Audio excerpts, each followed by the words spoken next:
पहले जो टॉपिक्स था उसमें हम लोग म्यूचुअल इंडक्टेंस के बारे में कवर कर चुके हैं और आज हम लोग क्या करने वाले हैं, कितने बेहतरीन तरीके से म्यूचुअल इंडक्टेंस करवा सकते हैं, यानी कि कपलिंग कैसे कर सकते हैं हम लोग। कपलिंग का मतलब होता है जब एक कॉइल के साथ दूसरे कॉइल को बहुत अच्छे से कपलिंग किया जाए, यानी इस तरीके से रोल किया जाए या सजाया जाए जिसमें कि एक कॉइल में अगर करंट फ्लो हो रहा हो तो वो कॉइल के करंट के कारण मैग्नेटिक फ्लक्स जो दूसरे कॉइल में बनेगा वो बेहतरीन तरीके से बन पाए। तो ये चीज हम लोग समझेंगे किस तरीके से कपलिंग किया जा सकता है। तो देयर आर डिफरेंट मेथड्स या different factors which influence the coupling, या फिर कह सकते हैं फैक्टर्स अफेक्टिंग म्यूचुअल इंडक्टेंस। कौन से फैक्टर्स हैं जो म्यूचुअल इंडक्टेंस को अफेक्ट करते हैं, तो चलो ये वाला देख लेते हैं।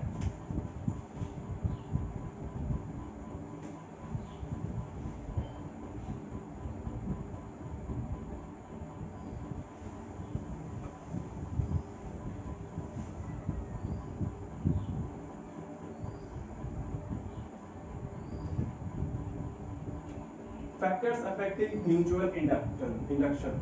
तो सबसे पहला जो फैक्टर होता है वो होता है नंबर ऑफ टर्न्स। अगर किसी कॉइल में नंबर ऑफ टर्न्स बहुत ज्यादा है तो उस कॉइल में म्यूचुअल इंडक्शन भी बहुत अच्छे से हो सकता है। सबसे पहला हो गया हम लोग का नंबर ऑफ टर्न्स।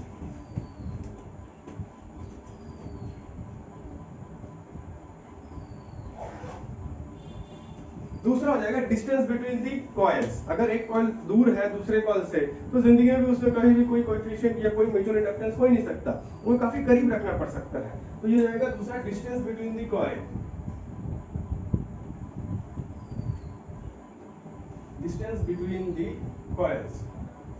और जो तीसरा होगा वो हो जाएगा geometrical shape and size of the coil. किस शेप का कॉइल बनाया गया है, जो कॉइल है उसका शेप क्या है और कितना बड़ा साइज है उसका, एरिया वाइज भी और लेंथ वाइज भी, दोनों साइज में डिपेंड करेगा। तो एक ही साथ लिखते हैं इसको।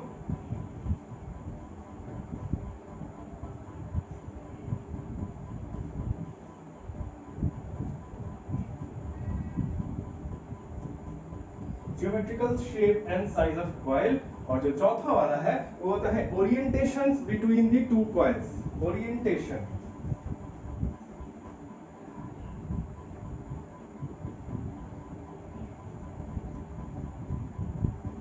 ओरिएंटेशन का मतलब हो गया किस तरीके से दोनों कॉइल को सजा के रखा गया है। एक कॉइल अगर ऐसे है तो दूसरा कॉइल के साथ में ऐसे ही है, अगर एक कॉइल ऐसा है तो दूसरा कॉइल के ऊपर से उल्टा है या ऐसे करके रखा गया है, किस तरीके से रखा गया है, ये दोनों इसी के फैक्टर्स पे ओरिएंटेशन में भी डिपेंड करता है। कैसे डिपेंड करता है ये भी हम समझा ही रहे हैं, धीरे धीरे देखते रहो। अब ये है factors affecting the mutual inductance. नाम से समझ में आ सकता है कि क्या क्या फैक्टर्स है और कैसे डिपेंड कर सकते हैं। अब कैसा हुआ है कपलिंग, दो कॉइल अगर लिए हम लोग और दोनों कॉइल के बीच में कपलिंग तो किस तरीके से हुआ है, एक अगर न्यूमेरिकल फैक्टर्स रहता तो उससे बढ़िया रहता। देख के हम बता सकते हैं कि ये वाले दोनों कॉइल के बीच का कपलिंग बढ़िया नहीं है। ये फैक्टर्स तो है ही, समझ में आ रहा, but they are a very vast area, vast field है, एक दूसरे पे डिपेंडेंट भी करते हैं ये लोग। तो इससे अच्छा होगा कि कोई एक नंबर में बता सकते हैं कि ये दोनों के बीच का कपलिंग इतना परसेंट है, तो बहुत बढ़िया होता हम लोग को समझने में। तो इसीलिए हम लोगों को कपलिंग का एक आइडिया निकाला गया जिसको न्यूमेरिकल वैल्यू में दो कॉइल्स के बीच का अरेंजमेंट या म्यूचुअल इंडक्टेंस कितना बढ़िया से हो रहा है ये दर्शाया जा सकता है। तो how can we show that, तो उसको नाम दिया गया कपलिंग। कपलिंग ही नाम दे दिया गया उसको, यानी किस तरीके से दो कॉइल्स को कपल से अच्छे से उसको जोड़ा जाए, कपलिंग। तो कपलिंग का मतलब हो जाएगा कि it is the measurement of the arrangement of the mutual inductance between two coils, ये सिंपल कपलिंग कह सकते हैं। अब जैसे कि दो कॉइल अगर ले लिए हम लोग, तो दो कॉइल में let L1 be the self inductance of coil 1, let L2 be the self inductance of coil 2 and M be the mutual inductance between the coils. तो कपलिंग जो होता है, कोएफिशिएंट ऑफ कपलिंग, एक्चुअली इसको लिख सकते हैं coefficient of coupling.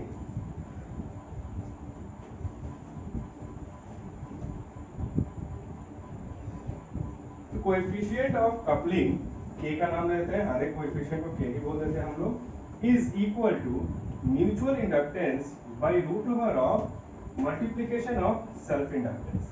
ये हो गया इसका वैल्यू। अब ये वैल्यू कहाँ से आया, कैसे आया, ये डेरिवेशन जो है वो हमारे सिलेबस में भी नहीं है और देखकर कोई फायदा नहीं है इस डेरिवेशन को, बिकॉज ये डेरिवेशन से ज्यादा ये हमको काम में आएगा अल्टीमेट रिजल्ट। देख के लग रहा है कि अगर एक कोएफिशिएंट है तो जाहिर सी बात है प्रोपोर्शनलिटी भी होगा, कहीं पे प्रोपोर्शनलिटी होगा तो वहाँ पे डिपेंडेंसी भी आ जाएगा हमारा, तो वहाँ से हम डेराइव कर सकते हैं मतलब, but derivation is not that important. तो ये हो गया हमारा कोएफिशिएंट। और ये जो k का वैल्यू होता है ना, k का value will range from 0 to 1, यानी value of k is from 0 to 1, 0 से लेकर 1 के बीच में इसका वैल्यू मिल जाएगा। और मैथ्स का अगर हल्का भी आइडिया तो हम समझ सकते हैं कि 0 से 1 के बीच में वैल्यू आने का मतलब इसको अगर परसेंटेज में कन्वर्ट कर दे तो value of k will be from 0% to 100%। यानी अगर वैल्यूज में देखें तो 0 to 1 आएगा, और अगर परसेंटेज में इसको कन्वर्ट कर दे तो 0% से 100% होता है। कुछ नहीं, मान लो 0 से 1 के बीच में अगर एक वैल्यू आ गया से 0.5 मल्टीप्लाइड बाय 100, ये क्या हो जाएगा 50%। 0.5 1 का कितना हिस्सा है, आधा, तो ये हो गया 50%। तो इसीलिए हम लोग इसको परसेंटेज में कन्वर्ट कर देंगे तो बहुत बेहतरीन तरीके से कपलिंग पता चल जाएगा। अब अगर इसको हम लोग डायग्राम बना के देखें तो भी समझ में आ जाएगा। जैसे कि अगर कपलिंग इस तरीके से किया गया हो,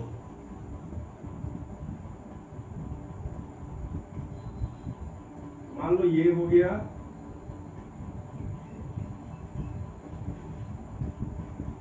ऐसे ऐसे करके एक कॉइल के साथ दूसरा कॉइल रख दिया गया, तो ऐसा कह सकते हैं कि 50% कपलिंग होता है यहाँ पे। म्यूचुअल इंडक्टेंस भी यहाँ पे 50% होगा। इंटरमीडिएट स्टेज इसको कह सकते हैं।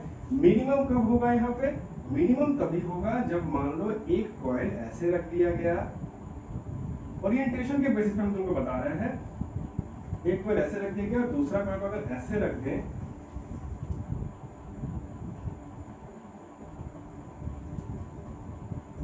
तो मिनिमम म्यूचुअल इंडक्टेंस होगा यहाँ पे, मिनिमम इंटरमीडिएट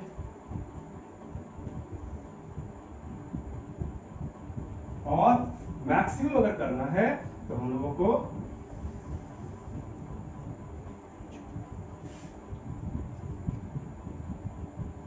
ये आया एक, और इसी के साथ ही इसके भीतर डाल दो एक दूसरे वाले को,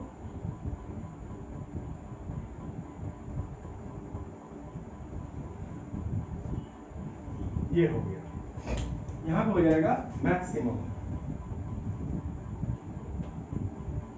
तो कपलिंग भी अगर निकालोगे इसकी तो दिख जाएगा यहाँ मिनिमम, यहाँ बीच में 100 0 से 1 के बीच में आएगा, और यहाँ पे आ जाएगा maximum.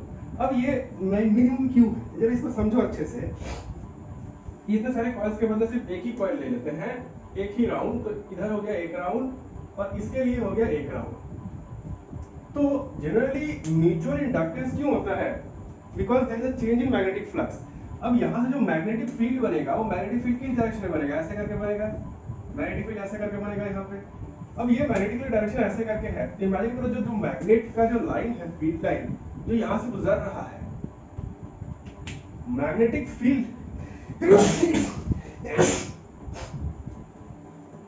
magnetic field line and the plane of this coil are parallel to each other। मतलब मान लो मैग्नेटिक फील्ड लाइंस यहाँ से ऐसे जाके ऐसे राउंड मार रहा है, मतलब ये वाले क्वेश्चन पे मैग्नेटिक फील्ड लाइन कैसा है, इस प्लेन पे, और प्लेन भी ऐसे रख दिए। तो number of field line passing point area को ही कहते हैं फ्लक्स, तो यहाँ से तो कोई भी पास नहीं कर पाया। वही अगर इसको हम ऐसे रख देते तब जाके इसमें से भेज देता सारे मैग्नेटिक फील्ड लाइंस। तो ऐसे अगर रखे हुए यहाँ पे तो कोई मैग्नेटिक फील्ड लाइन यहाँ से पास नहीं करेगा, तो flux is zero, that means in this case flux तो जीरो मिल रहा है। फिर भी एक दो फ्लक्स अगर मिल जाता है यहाँ से एंगल के कारण तो मिलता है, इसलिए मिनिमम मिलता है यहाँ पे। यहाँ पर क्या होगा, यहाँ पे जितने ही मैग्नेटिक फील्ड बना रहा है वहां से कुछ मैग्नेटिक फील्ड यहाँ से पास होके जा रहा है, यहाँ से पास होके जा रहा है। सिर्फ जो ऐसे निकल रहा है सिर्फ वही वाला यहाँ से पास होके जा रहा है, बाकी जो ऊपर से और इधर से आ रहा है ये वाले हिस्से का ये वाले हिस्से का बेकार चला जा रहा है, इसके पास नहीं पास हो रहा है। लेकिन इस केस में देखो जितना भी ये निकाल रहा है, हर एक कॉइल हर एक लूप का जितना मैग्नेटिक फील्ड निकल रहा है इसके हर एक लूप के साथ ये जा रहा है। तो ये होता है बेस्ट कपलिंग मेथड। और इसमें एनर्जी का वेस्टेज ही बहुत कम होता है। हम लोग डिवाइसेस में जब करेंगे नेक्स्ट क्लास में, यानी हमारे पास जनरेटर का भी डिवाइस करना बाकी है और इसमें आएगा ट्रांसफार्मर। तो ट्रांसफार्मर में जब दोनों करेंगे तो हम लोग देखेंगे कि हमारा काम क्या होता है कि प्राइमरी कॉइल में करंट प्रोड्यूस करना और सेकेंडरी कॉइल से वही करंट को आउटपुट ले लेना थ्रू इलेक्ट्रोमैग्नेटिक इंडक्शन। वहां पे हम समझाएंगे अच्छे से। तो वहां पे अगर हम प्राइमरी कॉइल में करंट पास कर रहे हैं और अगर उससे जो मैग्नेटिक फील्ड बन रहा है तो सारे के सारे मैग्नेटिक फील्ड को हमको यूटिलाइज करना आना चाहिए, एक भी यूज वेस्ट नहीं होना चाहिए। क्योंकि अगर एक भी मैग्नेटिक फील्ड वेस्ट होता है तो that means that is the wastage of our energy, क्योंकि वही एनर्जी करंट में बना है और वही करंट ये फील्ड लाइंस बना रहा है। तो वहां पे हम लोग देखेंगे what are the sources of the wastage of energy and what are the methods to recover it. वहां पे हम लोग समझ जाएंगे अच्छे से, but we are not going to talk about that now. तो ये रहा हमारा factors affecting the mutual inductance और ये कपलिंग का टोटल आइडिया। तो देख लो, कुछ डाउट है तो बताओ।